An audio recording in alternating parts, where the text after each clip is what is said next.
It is a beautiful, gloomy October day. It is drizzly and overcast. It is a perfect day to go to a cemetery and clean some headstones. Today I brought some new friends, including D2 Biological Solution. This is used by the Department of Veteran Affairs to clean headstones of veterans in the National Military Cemeteries, like the one across the street at the Nashville National Military Cemetery. As well as Arlington Cemetery. They use it to clean the White House. When the Department of Veteran Affairs actually compared several different products, and they were not only checking to see what would clean the best, but also what would cause the least amount of damage, because those stones are also white marble stones. They want to keep them clean, but also not deteriorate them with the chemicals that they use. This is non-toxic and pH neutral. So it's not an acid, it is not super basic like bleach or ammonia, so it is safe to use on these stones. Before I apply the D2 biological solution, I want to scrape off any of the stuff that's actually growing on top. Then it will be as close to contact with the stone as possible and kill off the life that is growing on top of the stone. Also, the hole digger that I was using last time, it wasn't the right tool for the job. So I brought something else where I could use my foot as leverage to dig around the stones to expose those sides and edges to get those clean.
The D2 biological solution, it's a set for 15 to 20 minutes.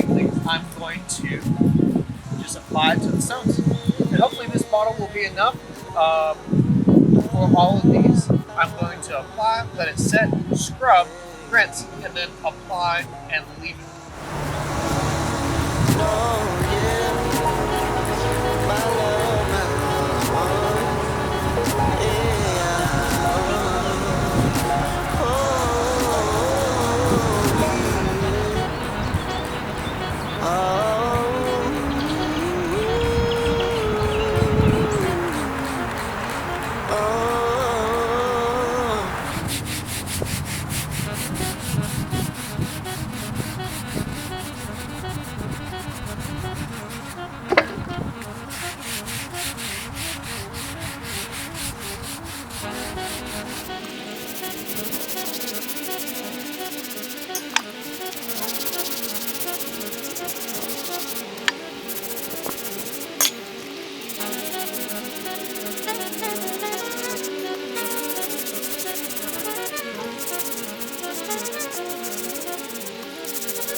Oh.